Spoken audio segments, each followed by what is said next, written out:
Hey folks, this is Chris Crazy House.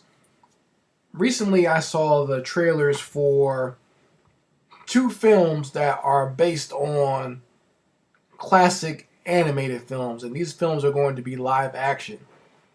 The first one was the Ghost in the Shell live action movie with Scarlett Johansson playing the main character. What's her name? Major Kusanagi. And also, the other one I saw, the other movie was Beauty and the Beast, which is based off of the animated Beauty and the Beast that Disney did. But Disney is doing now a live action version with Emma Watson. And for those who don't know, that's the girl that played Hermione in all of the Harry Potter movies. She's going to be playing the character of Belle. So I watched these two trailers, and like I said, I'm just not impressed. And maybe there is a partial bias for me as someone who's an animator, as someone who has worked and who has loved traditional animation, more of the two-dimensional animation, hand-drawn, since I've always been a fan of that.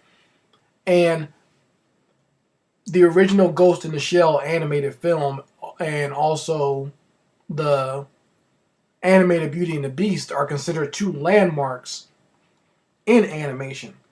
So for me, they're classic and almost shouldn't be touched. But, excuse me, to see them in live action, and I'm not so much against like just doing live action, but to me it almost seems like just capitalizing off the names of these classic animated films.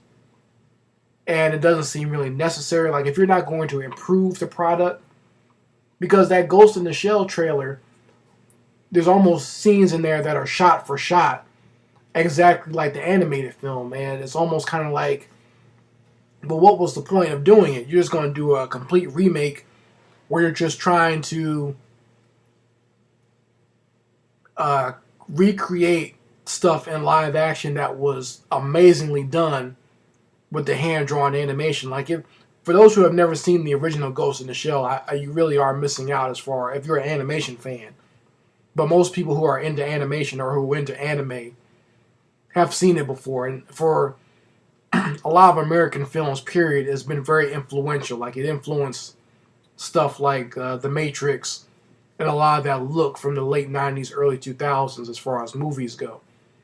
So now they're just going to go ahead and do a live action version. And I remember earlier last year, people were complaining that Scarlett Johansson was playing his main character who's supposed to be Japanese. And to me, that's almost kind of like a discussion that's not so much a big deal anymore. Because to me, the movie just looks boring. Because, like I said, it's just a shot-for-shot redo of the animated film. And it's almost kind of like, what's the point? The animated film was so well done. It's such a landmark. Like, why can't you just let it stand on its own? Or, if you're going to do a story based around this universe of Ghost in the Shell, why not just go ahead and do a different story with those characters? Like I'd rather them do that, do an original story based in that same universe. Excuse me, rather than actually redoing that movie and taking shot for shot. And I can understand maybe that you might want to take certain things here and there, just kind of to harken back to the animated version, but when everything looks exactly the same, it's almost kind of like, well, why would I want to watch your film? The only thing your film is different, or that's different in your film, is everyone's white now. You've taken out most of the Asian characters that were in the anime, and you've made them white. And the same thing can be said for this Beauty and the Beast remake, because that almost looks exactly the same, shot for shot, as the animated version. Like, and the actual story of Beauty and the Beast is so old that you can do any type of interpretation that you really want. You don't have to do exactly the same thing that was done in the animated film that came out, I think, like in the late or the early 90s. Like, why redo the same thing? Why rehash the same thing? They even have a lot of the same characters. You don't have to do that. And the Beast looks almost the same, but like I say, it's just live action. The same with Belle. They got the talking silverware and everything else. And it's almost kind of like I said, what's the point? I guess if you have young kids who don't remember the original Beauty and the Beast, but you can just go ahead and just buy the Blu-ray and let them watch that. They will probably appreciate that more than trying to get into this live action version. But that's just me. Like I said, maybe it's me because I'm a little bit biased because I am an animator. I just think certain things should be left to stand. But, let me know what you guys think. Have you guys seen the trailer for the new Ghost in the Shell or the Beauty and the Beast remake? I'm going to post both trailers in the description box. But like I said, for me, it's almost kind of like pointless. Like, why would I want to see either of these when the two animated versions are classics and I can always revisit them and enjoy not just the storytelling, but just visually how they look like that. It sort of reminds me of during the late 90s, they came out with a bunch of movies that were based off of animated properties that just were not good. Like, anyone remembers Eon Flux? That was a live action version of an animated series.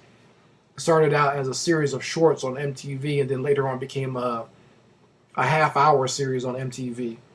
That was also very visually brilliant in the storytelling and its originality. But then they tried to... Because when you watch certain types of animated films, sometimes you can almost watch it just for the art of it and not get so caught up in the story. A lot of those stories are very simple, and that's is made to be that way because they're trying to tell you a beautiful visual story. But when they do these things... excuse me, I'm sorry for coughing. But when they do these types of movies in live action, what they're trying to do is rationalize some of the weirder things or weirder aspects or some of the artsy aspects that you would see in the animated version. And they spend so much time trying to explain stuff and try to rationalize it because it's live action now that it messes up the flow of the film and it almost becomes bogged down and being boring. But then that's my opinion of what happened with Eon Flux, which it starred, what's her name? Charlize Theron played the main character. And I just thought that movie was almost kind of pointless in the way it was done, the way it was made. Because the animated version served its purpose and it was very well done. So let me know what you guys think. If you like these live action remakes of classic animated films. I know they've been wanting to do an Akira live action film for a long time. They've been wanting to do a live action, what do you call it, a Robotech or Macross. For those who know the original Japanese version, they've been wanting to do that for a long time. So, I don't know. Let me know what you guys think in the comments section. I'll post the links to both trailers. You can check them out and see if you think that they're worth watching or what. Or if you still, like me, rather just go ahead and watch the animated classics. Anyway, Chris Crazy House signing out. Peace.